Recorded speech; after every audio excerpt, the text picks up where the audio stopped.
Pinagtibay ng Council of Sergeants Major ng Armed Forces of the Philippines ang kanilang katapatan sa saligang batas. Sa harap ni Pangulong Ferdinand R. Marcos Jr. na kanilang Commander-in-Chief, siniguro ang patuloy na pagdistansya sa politika. Yan ang ulat ni Harley Valbuena. Be the carriers of clarity in a time of confusion, the guardians of solidarity in time of noise and polarization.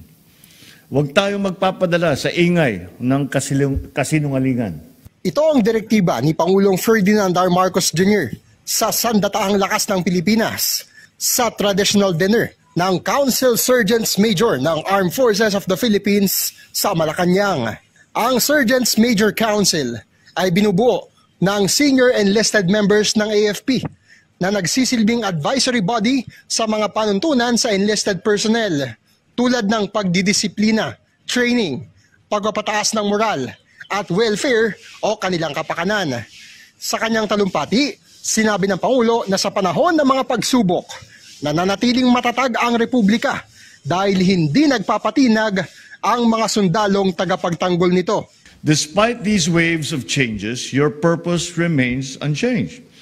To uphold our Constitution, remain loyal to the Republic, and to protect all Filipino citizens.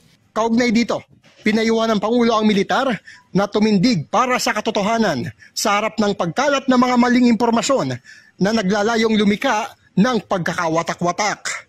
Ang konseho naman ng AFP Sergeants Major, pinagtibay ang katapatan sa Commander-in-Chief at tiniyak na mananatili silang apolitikal o hindi nakikialam sa politika.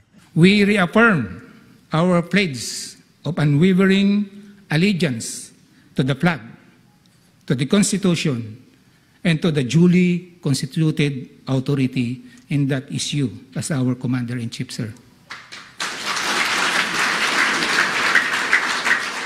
Pinasalamatan din ito ang Pangulo dahil sa pagtataas sa 350 pesos sa daily subsistence allowance ng militar na ayon naman sa Commander-in-Chief ay nararapat lamang. Sa dami ng mga pinapagawa natin sa tropa natin, siguro naman hindi na nila kailangan na alalahanin yung ganitong klase na allowance. Nag-enjoy na po kami dun sa 350. Malaking tulong po sa mga kasundaluhan. Harley Valbuena para sa Pambansang TV sa Bagong Pilipinas.